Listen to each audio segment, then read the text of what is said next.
नमस्कार। स्वागत है आपका अजित अंजुम जी के यूट्यूब चैनल पर। मैं अशोक वानखड़े।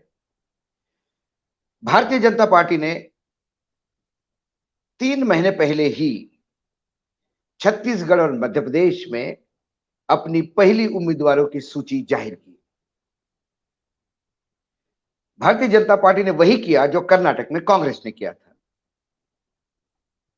कहीं ना कहीं भारतीय जनता पार्टी की इस जल्दी से ये बात तो रेखांकित होती है कि भाजपा ये मानती है कि ये दोनों राज्य उनके लिए बहुत मुश्किल भरे हैं और 2024 की चुनाव मद्देनजर इन दोनों राज्यों में वापसी उनकी जरूरी है। मतलब छत्तीसगढ़ में कांग्रेस को हराकर उनको आना है, सत्ता में वापस लौटना है और मध्य प्रदेश में फिर एक बार सत्ता में कंटिन्यू रहना है। यदि हम मध्य प्रदेश की बात करें तो टोटल 39 सीटों पे उन्होंने उम्मीदवार घोषित किए। बीजेपी ने स्ट्रेटेजी ये करी कि 4 कैटेगरी में उन्होंने अपने उम्मीदवारों को सीटों को डिवाइड किया है। जो हारी हुई सीटें जिनकी जीतने की कोई उम्मीद नहीं, वो चौथे कैटेगरी में है और उसी कैटेगरी की उन्होंने सीटें डिक्लेयर की हैं, इस होप में कि यदि हम पहले उम्मीदवार उतारेंगे तो उम्मीदवारों को पर्याप्त समय मिलेगा। यदि कोई विद्रोह करता है तो उसको संगठन संभाल लेगा, एक जगह मिल जाती है संगठन को। नाराज लोगों को फिर से संभल के मैदान में उतारने के लिए, यानी मदद करने के लिए उनको आप कन्विंस कर सकते हैं। ये सारी चीजें रखते हुए उन 39 सीटों पे उन्होंने जो सीटें तय की हैं उनमें 5 सामान्य हैं, 13 पिछड़ी जाति है, मतलब एसटी की, एससी की 8 है। और यदि देखा जाए तो कई एक्सपेरिमेंट किए हैं पार्टी ने। खासकर सिंधिया का उम्मीदवार जहां से था, गोहद से, वो कांग्रेस के विधायक थे, सिंधिया के साथ आए, इस्तीफा दिया, फिर चुनाव लड़े तो वहां हार गए। तो इस बार मेवाराम जाटव का टिकट काट दिया गया। सिंधिया खेमे के, ये सिंधिया खेमे का पहला उम्मीदवार जिसका सीट गई। उस जगह हम ताकत से लड़ना चाहते हैं दिखाने के लिए लाल सिंह आर्य, जो राष्ट्रीय एससी एसटी मोर्चा के प्रमुख है, उन्हें उतारा। वो लोकसभा में वर्तमान में सांसद है। छत्तीसगढ़ और इसकी बात करें मध्य प्रदेश की तो दोनों जगह एक एक सांसद उन्होंने उतारा। इससे पार्टी की जो सीट जीतने की जो स्ट्रगल है वो बताती है। लाल सिंह आर्य को तो वैसे ये संगठन के लोगों का, इनको राज्यसभा विधानसभा में रखकर पूरे देश में इनका उपयोग करना चाहिए। लेकिन मध्य प्रदेश में स्थिति इतनी पतली हो गई बीजेपी की कि अब लाल सिंह आर्य जैसे पूरे भारत में जब 5 राज्यों में जिनका उपयोग करना था, अब उनको गोहद सीट पे कन्फाइन कर दिया है क्योंकि ये सीट जीतनी है। अब ये कांग्रेस को दिखाना होगा कि ये सीट उनकी है। यदि उनके उम्मीदवार बीजेपी जाके लड़ते तो भी ये सीट कांग्रेस की होती है, तो क्या इस बार लाल सिंह आर्य को टक्कर दे पाएंगे? भोपाल मध्य उत्तर में भी जो सीटें उतारी है, लेकिन मुझे लगता है कि वो एक एक्सपेरिमेंट है कि चलो एक बार प्रयास करके देखते हैं। लेकिन भोपाल से कोई खबर ऐसी कंफर्म नहीं आ रही है। लेकिन भाजपा ये मान के चलती है कि ये 39 सीटों में हमको हारना है और यदि हम ताकत से नए स्ट्रेटेजी के साथ, नई उम्मीदवारों के साथ यदि यहाँ लड़ते हैं तो कम से कम इसमें से 5-10 सीटें भी हम जीते तो हमारे लिए बोनस होगा, क्योंकि कई बार ये सीटें लगातार हारते आ रहे हैं। अब इन 39 में यदि हम देखें तो 12 नए चेहरे हैं, 14 पुराने चेहरे हैं। कुछ जगह बहुत पुराने लोग रिपीट हुए हैं, मतलब उस सीट में 20 साल पहले चुनाव लड़ा था, फिर उसको रिपीट किया है। इसलिए नया चेहरा भी नहीं मान सकते, पुराना चेहरा भी नहीं मान सकते। कुछ जगह जिताऊ उम्मीदवार के को ढूंढते हुए 75 साल के जगन्नाथ रघुवंशी को चंदेरी से उतारा है। उन्हें लगता है कि ये चुनाव शायद जीत जाएंगे। अभी तक हाशिए पे थे, लेकिन चंदेरी में शायद लोग उनको बहुत मानते हैं। तो 75 साल के वृद्ध को चुनाव में उतारा क्योंकि वो जिताऊ दिखते हैं कम से कम बाकी जो लोग हैं उनके बीच में। चाचौड़ से प्रियंका मीना को उतारा गया है।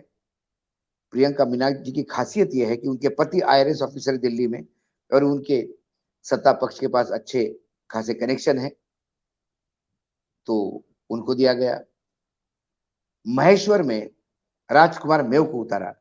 ये राजकुमार मेव वही है कि जो पिछली बार उन्होंने विद्रोह किया था और वो सीट बीजेपी को गंवानी पड़ी।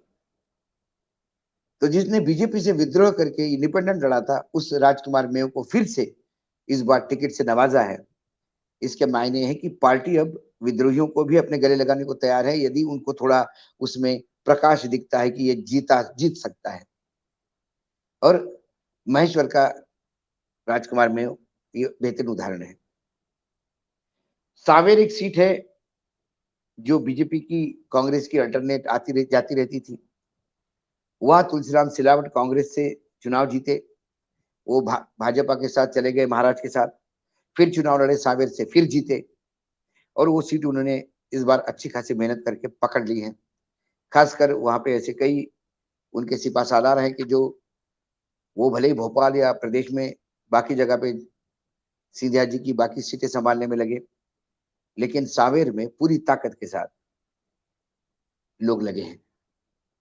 और इसी वजह से सावेर का जो पुराना चेहरा था राजेश सोनकर, जिसके संघ के साथ भी अच्छे संबंध हैं और दलितों में एक अच्छा चेहरा माना जाता है, प्रकाश सोनकर के भतीजे हैं जो प्रकाश सोनकर सावेर से पहले चुनाव लड़ते थे और वो मंत्री भी रहे हैं, फॉरेस्ट मिनिस्टर रहते हुए उनकी मृत्यु हुई।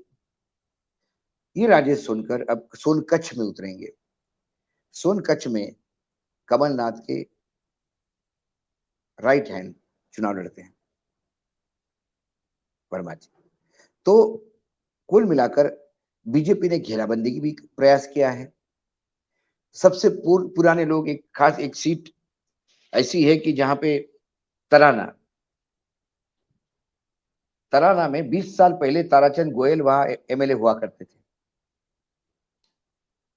सत्यनारायण जटिया के बड़े नजदीकी समझे जाते हैं। सत्यनारायण जटिया पार्लियामेंट्री बोर्ड में भी हैं। तो ये तराना सीट फिर से वापस जीतने के लिए 20 साल पहले के उम्मीदवार को पार्टी ने उतारा। इसका मतलब पार्टी को अब पुराने नए से कोई परहेज नहीं। पार्टी को हाशिए पे लगे हुए नेताओं को फिर बुला रहे हैं। जो लोग चुनाव हार गए उनको साइड पे कर रहे हैं। जो चुनाव हारने के बाद भी लगता है कि ये जीत जाएंगे, वहां उनको उतारा है। एक घटिया की सीट है सतीश मालवीय की। ये सतीश मालवीय सिटिंग एमएलए थे जब उनका टिकट कटा, क्योंकि कांग्रेस से एक सांसद प्रेमचंद गुड्डू ये बीजेपी में आए और उनके बेटे को ये सीट देने के लिए घटिया की सतीश मालवीय का टिकट काटा था। सतीश मालवीय लड़ते चुनाव तो शायद जीत जाते। प्रेमचंद गुड्डू के बेटे चुनाव हार गए क्योंकि लोगों ने बाहर से आए हुए प्रेमचंद गुड्डू के परिवार को रिजेक्ट कर दिया। फिर पार्टी को अपनी गलती समझ में आ गई और इस बार घटिया पे फिर सतीश मालवीय को टिकट दिया। तो ये जो कुछ उन्होंने बदलाव किए, वो बदलाव कहीं ना कहीं लगता है कि पार्टी कुछ कैलकुलेशन के साथ बदलाव करती है। जैसे बैतूल की एक सीट है भोला डोंगरी की, वह महेंद्र सिंह चौहान को फिर से रिपीट किया। अब पिछले चुनाव में महेंद्र सिंह चौहान 30,000 से हारा था। जब बैतूल बात हुई तो एक नया समीकरण सामने आया कि एक आदिवासी युवा संगठन जैस एक आदिवासियों का आउटफिट है जो पूरी ताकत के साथ मध्य प्रदेश में पिछला चुनाव लड़ी, इस बार भी लड़ी।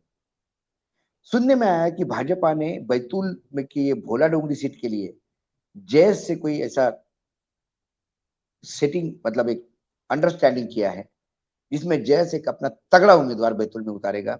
वह आदिवासी वोट अच्छे हैं और जो कांग्रेस को जाते हैं।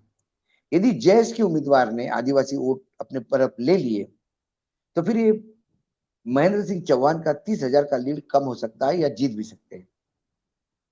इसलिए महेंद्र सिंह चौहान को फिर से उतारा, भले 30,000 की लीड से पिछली बार हारे। ऐसे कई सीटें हैं जहां पे मतलब 26 सीटें तो ऐसी है मध्य प्रदेश में जो 5,000 के कम से चुनाव में हार जीत हुई है। 10 सीटें तो 1,000 से भी कम चुनाव मतलब डिफरेंस से हार जीत हुई है। अब इन सभी सीटों पे सीट वाइज माइक्रो लेवल पे भाजपा काम कर रही है। फिर भी जो अंडर करंट राज्य में है वो पूरे कांग्रेस के समर्थन में दिखता है। लाडली बहना के बाद थोड़ा बहुत बीजेपी ने इंप्रूवमेंट किया, उसके बाद तुरंत सप्लीमेंट जो होता है, ये पहली लिस्ट 39 लोगों की देके किया। जो अर्ली बर्ड होने का, जो पहले होने का जो एक एडवांटेज कर्नाटक में जैसा कांग्रेस ने कुछ सीटों पे उठाया था, वैसा ही उनको भाजपा भी जानती है कि इन 39 सीटों में जो हारी हुई है उनमें से उनको 10 भी मिल गई, 9 भी मिल गई, 5 भी मिल गई तो बोनस है। लेकिन इस बोनस सीट में भी खास सिंह, लाल सिंह आर्य हो गए, मेव हो गया, ये चंदेरी की सीट हो गई, 75 साल पुराने मतलब उम्र दराज आदमी को दी। ये सारा समीकरण ये बताता है कम से कम 5 से 6 सीट तो ऐसी हैं जो बीजेपी वहां जीत सकती है। ये उनके लिए बोनस होगा। अब 100 दिन बचे हैं यदि हम कैलकुलेट करें पिछले चुनाव में, इसमें इन 100 दिनों में बहुत सारा पानी अब नर्मदा में बहेगा। कांग्रेस अपनी लिस्ट कैसी लाती है, वो जिताऊ उम्मीदवार इन लोगों के सामने कैसे खड़ी करती है, शायद अभी अगले सप्ताह कांग्रेस की भी एक लिस्ट आने वाली है। ये सारा आज तो कम से कम एक क्षण पे लाडली बहना के बाद और ये पहली लिस्ट के बाद एडवांटेज बीजेपी हो गया है। इसके मायने ये नहीं कि बीजेपी जीत रही है, बीजेपी माइनस में थी वो जीरो पे आ गई है, जीरो से फिर 1 2 3 प्लस में आना शुरू हो जाएगी। ये बीजेपी की स्ट्रेटेजी कम से कम उनको एक एज तो देगी जो माइनस में थी, जो अब प्लस में आ गई है। ये है मध्य प्रदेश का सिनेरियो। दूसरी ओर मध्य प्रदेश में यह भी देखा जा रहा है कि कई दिग्गज बीजेपी के नेता कांग्रेस ज्वाइन करने का खबर है। यदि ऐसा होता है तो फिर बीजेपी को अपनी जीती हुई सीटें भी संभालनी होगी। कहीं ऐसा नहीं कि हारी हुई सीटें जीतने के चक्कर में जीती हुई सीटें बीजेपी हार जाए। लेकिन अब कांग्रेस के लिस्ट का इंतजार है, उसके बाद पता पड़ेगा कि एग्जैक्टली कांग्रेस कैसा खेल करती है। अब आते हैं हम छत्तीसगढ़। छत्तीसगढ़ एक ऐसा राज्य है जो सभी लोग ये कहते हैं कि किसी भी हालत में आएगी तो कांग्रेस ही, क्योंकि बघेल ने छत्तीसगढ़ में छत्तीसगढ़ की अस्मिता को कांग्रेस से जोड़ा है। हर चीज में वो छत्तीसगढ़िया चीज ढूंढते हैं। पैसा बहुत बांटा है, पैसा खर्चा किया है, योजनाओं का क्रियान्वयन करने का प्रयास है, लेकिन भ्रष्टाचार चरम पे है और बीजेपी पूर्ण रूप से घर बैठी हुई है। बीजेपी के हर बड़े नेता कहीं ना कहीं अटके हुए हैं और जैसे बघेल जी को ऊपर से डराया जा रहा है ईडी सीबीआई इनकम टैक्स से, तो बघेल भी अपने होम डिपार्टमेंट के थ्रू इन तमाम बड़े दिग्गजों को, जिनकी भ्रष्टाचार की 15 साल की अटूट फाइलें, बहुत केसेस पड़े हैं, उनको कहीं ना कहीं डराने का प्रयास कर रहे हैं। तो वहां पे भी जो पहली लिस्ट दी 21 की, उसमें ये बात तो तय है कि बीजेपी जिस ताकत के साथ बार बार कह रही है कि मध्य प्रदेश टफ है लेकिन छत्तीसगढ़ हम जीतने जा रहे हैं, ये कहीं ना कहीं इस 21 के सीटों में दिखाई देती है। खासकर पाटन की यदि सीट देखें तो विजय बघेल जो लोकसभा के सदस्य है दुर्ग से, उनको उतारा है और ये पाटन भूपेश बघेल की सीट है। विजय बघेल भूपेश के भतीजे हैं। भतीजे ने एक बार चाचा को पहले भी विधानसभा में पटकनी दी है। दोनों बराबरी के उम्मीदवार हैं, दोनों बोलने में भी उतने ही तेज तर्राट है और दोनों को पार्टी ने पूरा तरह से समर्थन दिया है। यदि विजय बघेल भूपेश बघेल को पाटन में कन्फाइन करके रखते हैं, यानी बिजी करके रखते हैं, उनको पाटन से बाहर जाने का जगह नहीं देते, तो फिर बाकी सीटों पे भूपेश बघेल कैसा काम करेंगे ये थोड़ा सा मुश्किल है। छत्तीसगढ़ में बहुत और भी सारी चीज है, जैसे कि जो राम विचार नेता अब है अंबिकापुर से, ये पहले राज्यसभा के एमपी रहे हैं, मंत्री भी रहे हैं, लेकिन बेचारे हाशिए पे चले गए थे बीजेपी में।